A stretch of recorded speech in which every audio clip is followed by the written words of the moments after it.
Anda masih menyaksikan Kompas Petang bersama saya Cindy Permadi. Saudara, Hakim Mahkamah Agung merespon rencana pengajuan peninjauan kembali kasus pembunuhan Vina dan Eki 8 tahun silam oleh 5 terpidana yang sudah divonis seumur hidup. Hakim Mahkamah Agung Ibrahim menilai untuk mengajukan peninjauan kembali harus menyertakan novum atau alat bukti baru. Ibrahim menjelaskan bukti itu haruslah bukti yang sebelumnya sudah ada namun tidak bisa ditampilkan dalam proses persidangan.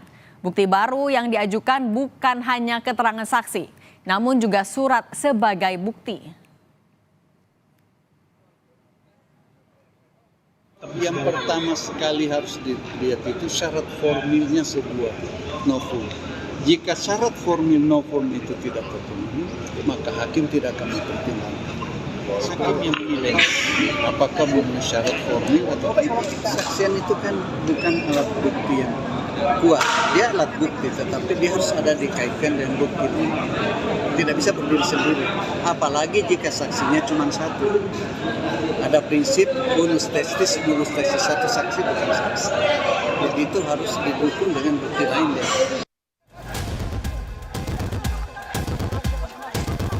Kami minta kalau boleh kepada karena ini masih ada penyidikan berlanjut supaya penyidik yang lama yang dulu menangani perkara ini jangan lagi ikut menangani perkara ini.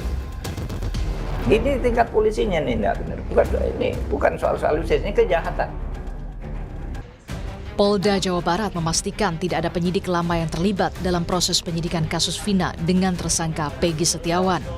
Kabid Humas Polda Jawa Barat memastikan semua penyidik yang diturunkan untuk menuntaskan kasus pembunuhan Vina usai Peggy ditangkap adalah penyidik baru.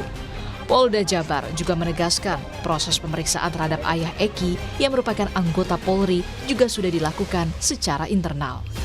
Ayah Eki, Ibtu Rudiana, diperiksa karena diduga ikut terlibat dalam proses penyidikan kasus kematian anaknya 8 tahun silam. Tapi kalau untuk pemeriksaan Pak Ibtu Rudiana ini akan ada pemeriksaan lagi? Sudah dilakukan dan mungkin akan terus dilakukan, itu akan berlanjut. Tapi saat ini penyidik fokus pada penyerahan berkas yang akan segera mungkin kami upayakan untuk diserahkan ke pihak kejaksaan. Kan ini Dirkrimum baru, Wadirkrimum baru, Kasubditnya baru, ya penyidik-penyidiknya baru. Jadi ini semua serba baru, jadi sudah dilakukan. Sebelumnya, Ketua Umum Peradi, Oto Hasibuan menyarankan kepada Polri agar penyidik lama yang mengusut kasus Vina 8 tahun silam tidak dilibatkan kembali dalam pengungkapan kasus ini. Oto juga mengingatkan agar ayah Eki yang merupakan anggota Polri tidak dilibatkan dalam kasus ini karena takut menimbulkan konflik kepentingan. Kami minta kalau boleh kepada Polri karena ini masih ada penyidikan berlanjut supaya penyidik yang lama yang dulu menangani perkara ini jangan lagi ikut menangani perkara ini supaya fair. Dan menurut cerita di dalam mereka ini yang menangkap ini adalah ayah korban, polisi. Sebenarnya dia tidak boleh ikut di sini, konflik of interest nih. Menteri Hukum dan HAM Yasona Lauli mengingatkan Polri agar bekerja keras dan cepat untuk mengungkap kasus ini agar tidak menimbulkan kecurigaan di masyarakat. Diserahkan kepada polisi supaya membongkar tuntas itu supaya jangan ada kecurigaan dari masyarakat. Apalagi viral, ada indikasi lagi bukan orang yang ditangkap, bukan orang yang melakukan. Ada kesalahan SOP dalam pemeriksaan. Keadaan kondisi seperti ini polisi harus betul-betul bergerak keras. Cepat mengungkap kasus ini supaya jangan liar nanti hipotesis-hipotesis yang terjadi di masyarakat. Kecurigaan terjadi dalam masyarakat. Itu. Saat ini polisi sudah memperpanjang masa penahanan Peggy Setiawan tersangka kasus pembunuhan Vina. Perpanjangan masa penahanan Peggy untuk melengkapi sejumlah berkas pemeriksaan agar dapat segera dilimpahkan ke kejaksaan.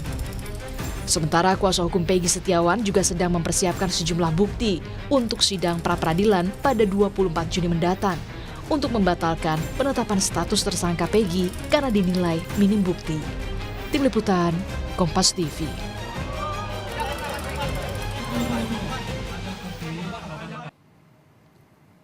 Polda Jabar memastikan tidak ada penyidik lama yang menangani kasus Vina 8 tahun silam ikut dalam penyidikan baru dengan tersangka Peggy Setiawan. Lantas, apakah penyidik baru dalam berkas perkara Peggy di kasus Vina bisa mengurai kasus kematian Vina dan Eki 8 tahun silam? Kita bahas bersama dengan kuasa hukum Peggy Setiawan, Marwan Iswandi, dan Komisioner Kompolnas Yusuf Warshim. Selamat sore Bapak-Bapak. Selamat sore. Selamat sore. Saya mau ke Pak Yusuf dulu. Pak Yusuf, kan Polda Jabar sudah bilang kalau penyidiknya semua baru nih dalam pemberkasan Peggy Setiawan. Kalau Kompolnas melihatnya apakah penggantian penyidik ini sudah bisa untuk menjamin profesionalitas polisi untuk menangani kasus ini? Iya, kami sendiri pada saat meminta klarifikasi yang kami tanyakan itu apakah penyidiknya ini penyidik yang dulu di Polda atau penyidik baru? Hasil klarifikasi kami pada tanggal 28 Mei dari pihak Dirkrimum menyampaikan dan disampaikan juga oleh Inspektorat Pengawasan Daerah, penyidik yang pada saat ini adalah penyidik baru. Tim penyidik yang pada saat ini memiliki track record mengungkap kasus pembunuhan Subang yang itu sempat terbengkalai, tapi oleh tim penyidik yang baru ini mampu diungkapkan dan dituntaskan. Sama sekali tidak punya hubungan dengan penyidik sebelumnya. Nah, tentu karena memiliki kinerja ini, perkenankan Bang Marwan kami sampaikan, ya, kami punya optimisme atas profesionalisme dan transparansinya tim penyidik pada saat ini. Kasus Subang itu sebenarnya TKP-nya sudah rusak, sebagian barang bukti juga sudah rusak, tapi dengan kecermatan dan ketelitian mereka menyisir kembali barang bukti yang ada, merekonstruksi kembali bagaimana TKP didalami, akhirnya terungkap siapa pelakunya. Nah, tentu memang dalam catatan kami, penyidikan 8 tahun yang lalu itu ada kelemahan-kelemahan yang memang kita harapkan itu bisa diselesaikan oleh penyidik baru pada saat ini, walaupun sempat ada kelemahan menyampaikan 3 menjadi 1 kemarin itu terkait dengan 3 DPO. Pak Yusuf, tapi dengan penggantian penyidik baru ini memang kelemahannya, kekurangan dari penyidik yang lama apa saja catatan dari Kompolnas? Ya, kami harapkan semua barang bukti yang telah dijadikan barang bukti pengadilan pada waktu itu disisir kembali, dilihat kembali. Apakah ada hal-hal yang janggal yang itu tidak terungkap atau sama sekali belum terungkap, itu kita sisir kembali. Apakah memang CCTV pada waktu itu tidak ada, jadi dipastikan kembali apakah CCTV benar tidak ada, atau memang sudah disita pada waktu itu tapi tidak dilakukan pemeriksaan puslapor, itu sudah kita sarankan agar itu diteliti kembali. Oke, Pak Marwan, tadi disebutkan kalau penyidik baru ini adalah penyidik yang punya track record yang baik, tidak ada hubungan sama sekali dengan penyidik lama. Kalau dari kuasa hukum, punya keyakinan yang samakah bisa membuat kasus ini semakin terang? Kalau kami Mbak ya dari penasihat hukum, kalau dikatakan track record yang bagus, saya bilang tidak juga.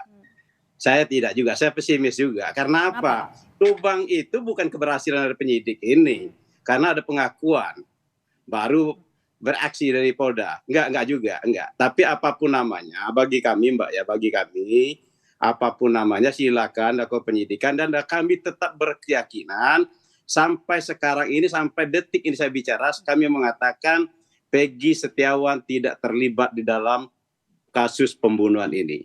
Mau siapapun penyidiknya silakan diganti. Tetapi bukanlah saya mengatakan kalau penyidik itu yang penyidik yang akan sampaikan Pak Yusuf, ya penyidik yang bagus, tidak juga. Saya tidak beranggapan mengatakan penyidik yang tidak. Oke.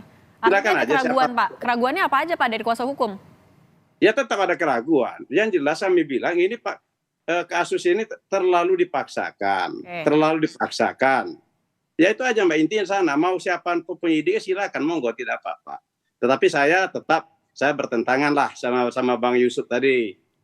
Kalau Bang Yusuf memuji lah, mengatakan yang paling bagus, enggak juga, tidak. Tetap tidak, Mbak. Oke, saya mau ke Pak Yusuf. Pak Yusuf, tadi dari kuasa hukum masih mempertanyakan dan semua mata kan lagi melihat kasus ini. Presiden Jokowi juga sudah memberikan pernyataan. Ini kan bisa dibilang artinya jadi pertaruhan polisi juga. Kalau Kompolnas melakukan pengawasannya agar profesionalitas Polri tidak dipertanyakan publik, gimana Pak? bukan kita menilai paling bagus, ada optimisme, profesionalitasnya, transparansinya di dalam penyidikan ini. Kami sendiri tetap bekerja, karena kami kan sudah minta klarifikasi, apa alat bukti kalian menangkap Peggy, itu ditunjukkan. Di situ kami tentu sebagai pengawas memberikan saran. Jangan sampai satu saksi bukan saksi. Cari alat bukti lain yang itu bisa memperkuat. Tentu ini kan sudah lewat 20 hari penahanan, ada masa perpanjangan.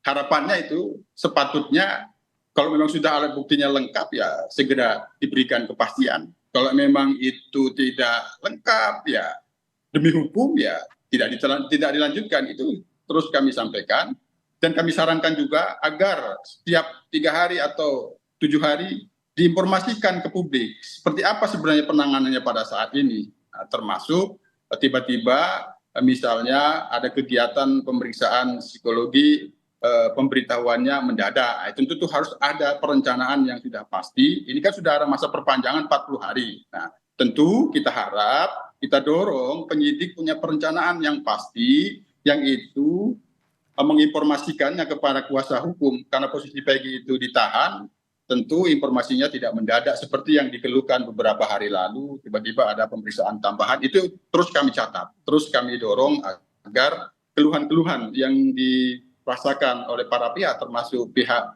dari kuasa hukum Peggy itu direspon. Itu terus kami dorong. Oke, Pak Yusuf, kita ngomongin soal pra-peradilan sekarang kan 10 hari lagi. Oke, ke kuasa hukum dulu, ke Pak Marwan. Pak Marwan, 10 hari lagi, tanggal 24 Juni akan mengajukan pra-peradilan. Bukti kuat yang akan dibawa sama kuasa hukum kan adalah akun Facebook. Tapi akun sama ini juga akan digunakan oleh polisi jadi barang bukti.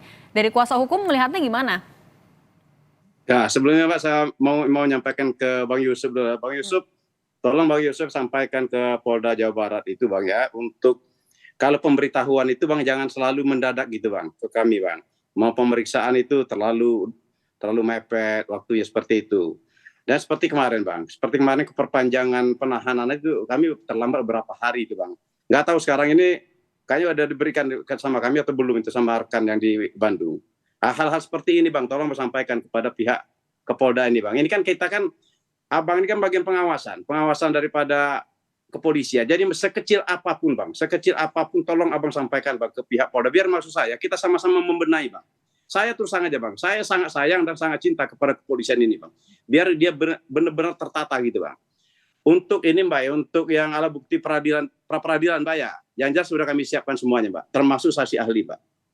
Dan kami optimis Mbak, akan memenangkan pra-peradilan ini Mbak. Oke, kalau optimis artinya bukti kuat yang akan dibawa apa aja Pak? Ada, tidak perlu kami sampaikan juga di publik gitu Mbak. Yang jelas ada Mbak. Oke, kalau nanti pra-peradilannya diterima oleh majelis hakim nantinya, dari yang akan dilakukan dari kuasa hukum selanjutnya apa lagi Pak? Makanya Mbak, saya sekarang ini kan rencana, saya kan sudah saya lakukan semua Mbak.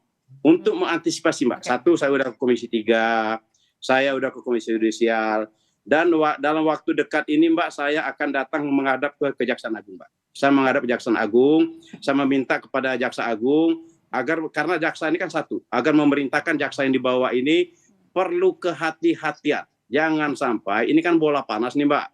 Bola panas ini nanti lepas diberserahkan kepada kejaksaan. Polisi mengatakan sudah P21, sudah terimanya di jaksa. Nah itu Mbak. Oke, Pak Yusuf, menanggapi optimisme dari kuasa hukum, kalau misalnya kita bicara nanti diterima oleh di pra-peradilan oleh Pengadilan Negeri Bandung, apakah ini tidak membuka kemungkinan malah asumsi publik soal keraguan kasus Peggy ini jadi semakin besar? Ya, dalam prakteknya sih, secara yuridis kan pra-peradilan itu sebenarnya menguji aspek formil.